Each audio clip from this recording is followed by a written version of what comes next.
حضرت مریم رضی اللہ تعالی عنہا کو اللہ تبارک و تعالی نے بغیر باپ کے جناب عیسیٰ علیہ السلام عطا فرما دیے۔ اب اس بات کو جب لوگوں کے سامنے پیش کیا جائے گا، لوگ کیا رائے دیں گے، یہ بھی تو ایک مشکل کام ہے نا۔ وہ خاتون، وہ پاک باز عورت جس نے اپنی زندگی کے سارے اوقات ہی اللہ کے گھر مسجد میں گزارے، جس کی ماں پاک ہے، باپ پاک ہے، خاندان پاک ہے، اس خاتون کو بغیر باپ کے جب گود میں بچہ لے کے لوگوں کے سامنے جانا ہے تو کن رویوں کا سامنا کرنا ہے، یہ آپ سمجھ سکتے ہیں۔ کسی شاعر نے کہا تھا کہ الجھے الجھے بکھرے بکھرے روز و شب دیکھے گا کون، لوگ تیرا جرم دیکھیں گے سبب دیکھے گا کون۔ لوگ تو ظاہری حالات کو دیکھتے ہیں اور فیصلہ کر دیتے ہیں، سبب کیا ہوا تھا، وجہ کیا بنی تھی، تصویر کا دوسرا رخ کیا، اس پر تو غور ہی کوئی نہیں کرتا۔ اور پھر مخلوق تو فنکار ہے اس درجہ کے پل بھر میں، سنگے در کعبہ سے بھی اصنام تراشے، تم کون ہو کیا چیز ہے داغ کبابی۔ لوگوں نے تو مریم پہ بھی الزام تراشے، بڑے بڑے باعزت باوقار لوگ، اور ذرا سا کہیں کوئی نقطہ لوگوں کو نظر آتا ہے تو لوگ اس نقطے کو بہت بڑا قصہ بنا لیتے ہیں، بہت زیادہ داستان سرائی کرتے ہیں، نیک لوگوں کو بڑی تکلیف پہنچاتے ہیں۔ لیکن اگر وہ شخص سچا ہے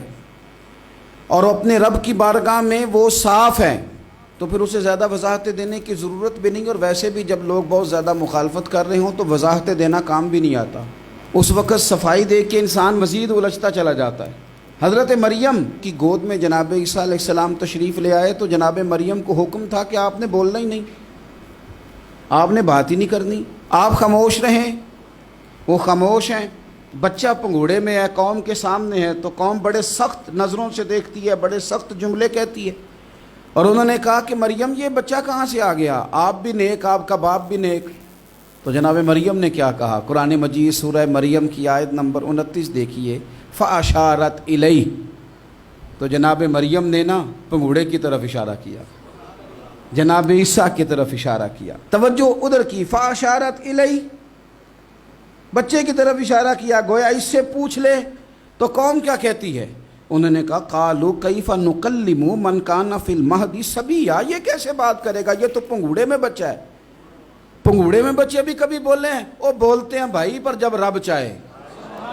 اور جب اللہ اپنے بندوں کو صاف کرنا چاہے، اور جب رب اپنے بندوں کی عزتوں کا محافظ بنے تو بچے پنگوڑوں میں بھی بولتے ہیں۔ جناب یوسف کے لیے بھی بولا تھا، جناب عیسیٰ بھی پنگوڑے میں بولے تھے، جناب جریج کے لیے بھی بولا تھا، بچے بولتے ہیں، لیکن کب، جب رب چاہے۔ کیسے بولے گا، یہ تو پنگوڑے میں ہے۔ لیکن جب انہوں نے دیکھا نا بچے کی جانب، آپ نے منہ سے نہیں کہا، وہاں تو حکم تھا چپ رہنا ہے، وہ خاموش تھی، پنگوڑے کی طرف اشارہ کر کے کہا اس سے پوچھ لو جو پنگوڑے میں ہے۔ تو جناب عیسیٰ پنگوڑے سے بولے اور سیدھے ہاتھ کے اشارے کر کر کے بولے، کیا کہتے ہیں، فرمانے لگے قال انی عبد اللہ۔ عیسائیوں نے کل کلاں کو کہنا تھا نا وہ اللہ کے بیٹے ہیں، تو انہیں بات ہی یہاں سے شروع کی، کہنے لگے لوگوں سنو میں اللہ کا بندہ ہوں۔ بات شروع یہاں سے کی، جو کل بات ہونی تھی آج اس کا اظہار کیا، کہنے لگے انی عبد اللہ، میں اللہ کا بندہ ہوں، آتانی الکتاب، مجھے کتاب دی گئی ہے، وجعلنی نبیّا، اور رب نے مجھے نبی بنا کے بھیجا ہے۔ 10 منٹ پہلے جناب مریم کے بارے میں رائے لوگوں کی اور تھی، اور 10 منٹ کے بعد اور تھی، 5 منٹ پہلے باتیں اور تھیں اور 5 منٹ کے بعد باتیں اور تھیں۔ جب رب بندوبست کر دے، جب اللہ اہتمام کر دے، میرے بھائی ضروری تو نہیں کہ ہم پریشان ہی رہیں کہ یار یہ کام میں نے کیا نہیں، میرے کھاتے ڈال دیا گیا، یار اس جرم کا میں مجرم ہی نہیں اور میرے منہ پہ سیاہی ملنے کی کوشش کی جا رہی، یہ میرا کھاتا ہی نہیں اور لوگ مجھے تکلیف دے رہے ہیں۔ ضروری نہیں